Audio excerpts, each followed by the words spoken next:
네, 동부전선 GOP에서 총기를 난사하고 자살을 시도한 임모 병장이 수술을 받고 지금 회복 중인 것으로 전해지고 있는데요. 앞으로 회복 상황에 맞춰서 사고 원인에 대한 진상 규명이 이루어지겠지만 자살 기도 직전에 남긴 메모를 보면은 자신의 가족과 희생자 유가족에게 사과를 했다고 합니다. 이번 사건을 계기로 드러난 관심사병의 관리 실태, 병영 생활에 어떤 문제가 있는지 한번 짚어보겠습니다. 군인권센터 임태훈 소장 연결합니다. 안녕하십니까? 네, 안녕하십니까? 네. 우선 지금까지 전해진 내용을 볼 때 임 소장께서는 범행 동기에 대해서 좀 어떻게 보십니까? 범행 동기는 뭐 수사를 좀 해봐야 알겠지만요. 네.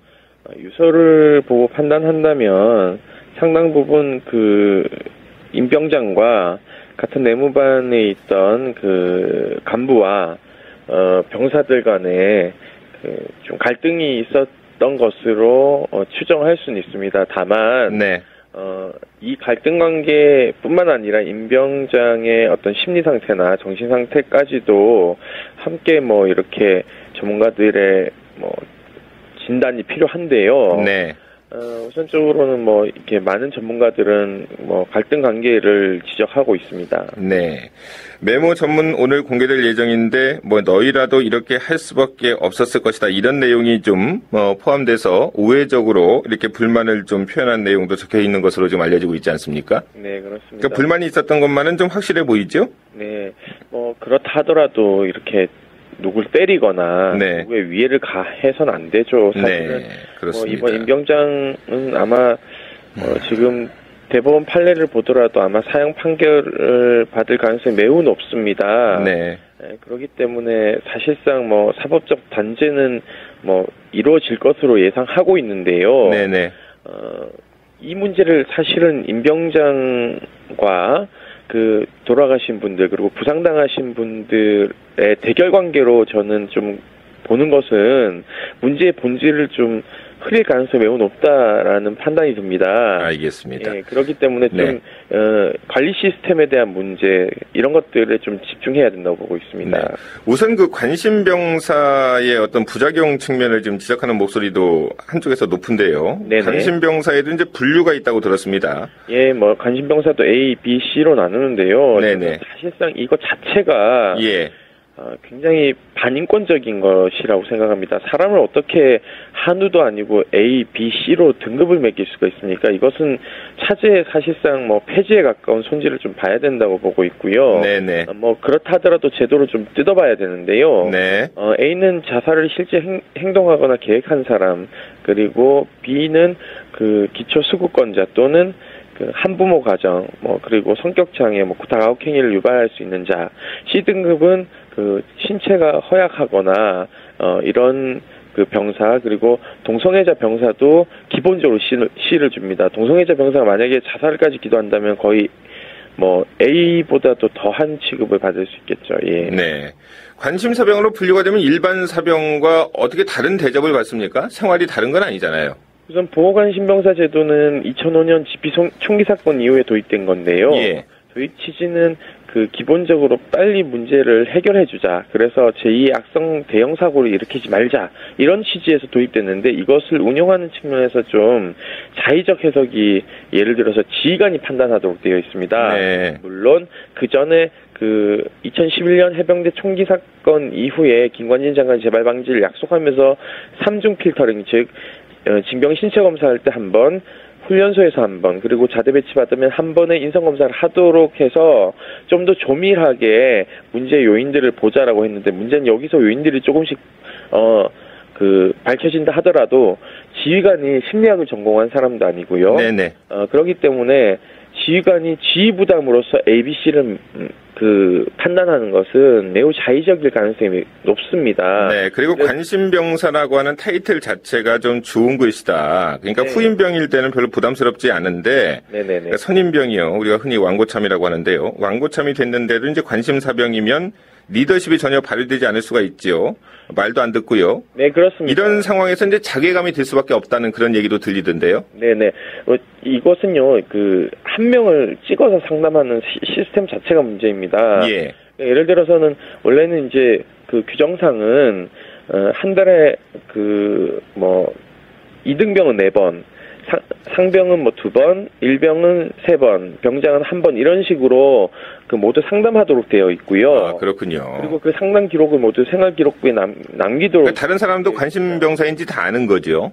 예, 뭐 그렇죠. 근데 문제는 이렇게 하라는 거는 두루 다 보란 얘기거든요. 한 명만 찍어서 보란 얘기가 아니라. 예. 그런데 그냥 지휘관들은 그 생활 그 기록부에 그것이 상담 기록이 남으면 나중에 이 병사가 문제를 일으켜도 그 책임은 조금 경감할 수 있기 때문에 사실상 형식적으로 하는 경우가 굉장히 많습니다. 네, 그리고 인성검사를 하는 기준 설문 조사표가 있다고 하는데요. 네네. 근데 진실되지 않은 마음으로 적는 경우에는 통계의 오류도 나올 수 있지 않습니까? 네, 그렇습니다. 이거는 오류가 일어날 수 있기 때문에 문항수가 많습니다. 네. 500여 문항이 넘고요. 그 내무반 생활이라든가 관찰을 통한 방법도 좀 병행이 돼야 되는데 실제로 그렇게 하고 있나요? 뭐 그렇게 하고 있는 곳도 있고요. 아닌 곳도 있는데요. 대부분 아닌 경우가 많고요. 네. 그리고 심지어는 그 평균적으로 관심 병사를 만들기 위해서 일부러 그것을 조작하는 경우들도 있습니다. 예를 들어서 그 부대에 저희 부대에는 만약에 제가 대대장이면 네.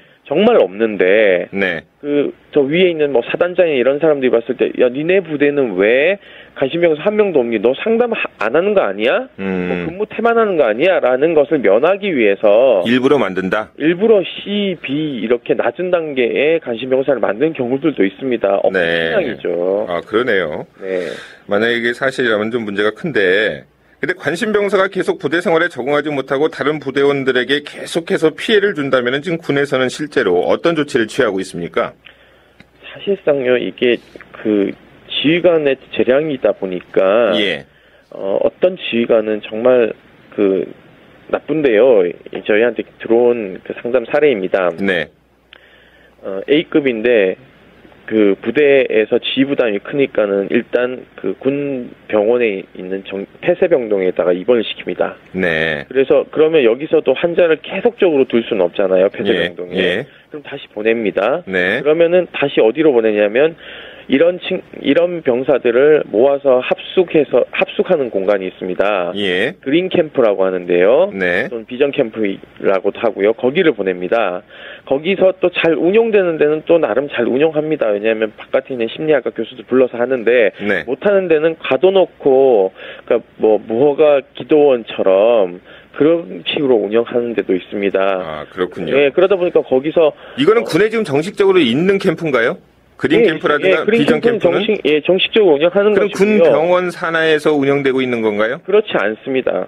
군 병원 산하도 아니고요. 네, 그냥 이게 어디 대대급이나 이런 데 하나 지정해가지고요. 네네. 거기를 보냅니다. 그래서 거기서 심지어는 그 외부 국군 수도병원에 그 진료 나왔다가 건물에서 떨어져서 자살한 친구도 있습니다. 네. 예. 그러면은 이것도 문제인데요. 그러니까 네. 대대급의 이런 비전 캠프라든가 그린 캠프가 설치가 돼서 이런 우리 병사들을 좀 감금시켜서 치료를 하고 있다. 이제 이런 말씀이잖아요. 네, 그렇습니다. 실제로 정도가 좀 심할 경우에 전역 조치가 되는 그런 경우도 있습니까? 예, 뭐 이거는 좀 지휘관의 적극적 노력이 있었다고 볼 수 있겠죠. 사실은. 그러니까 문제는 본인이 감당이 안 되는 경우에 저희들한테 도움을 요청하는 경우들도 있습니다, 간혹. 네네. 저희가 가서 이렇게 상담을 하고요. 조금 정신적인 어떤 유병률이 높다라고 판단했을 때, 이것이 20대 초반의 정신병 유병률이 좀, 체크가 안 되는 경우들이 있습니다. 그렇기 네. 때문에 저희가 이제 상담을 해보고 좀 의심이 되면 외부 정신과 병원에 진료를 하라고 권고를 합니다. 그러면 네. 그 외래 진료를 해서 진단에 뭐 예를 들어서 정신분열증이라든지 이런 진단을 받게 되면요. 그걸 바탕으로 해서 현역 부적합 심사를 하게 됩니다. 네. 그렇게 해서 전역하는 조치들도 있고요. 근데 저는 이런 현역 부적합 어떤 판정 제도를 좀 활성화시킬 필요가 있다라고 저희는 보고 있습니다. 그러면 나중에 이렇게 전역 조치하기 위해서 또 부작용이 또 발생하지 않을까요? 지금 입대 자원도 적은데요. 물론 그렇습니다. 하지만 네. 그것으로 인해서 그 군대 내에서 부작용이 일어나는 것보다는 네. 정말 여기선 군 생활이 도저히 안 되는 사람들은 현역 부적합으로도 내보내는 방법도 있고요. 하나는 네. 공무 전환이라는 것도 있습니다. 네네. 그러니까 공익근무원으로 이렇게 병역을 대신하는 것이죠. 그래서 네. 이거는 전문가들의 2중, 3중의 어떤 심사와 재심사가 있어야 되는 거죠. 예를 들면은 지금 한 번에 이렇게 판단해서 가는 게 아니고요. 알겠습니다. 예. 대대급에서 하고 사단급에서 하고 이런 식으로 네. 필터링을 한 2, 3중으로 해두면 네네. 공무비리는 근절될 수 있습니다. 관심병사에 대한 관리 부분에 있어서 부실한 관리도 지적되고 있지만 너무 관심이 좀 과도해서 오히려 좀 상처가 되기도 한다고 하는데요.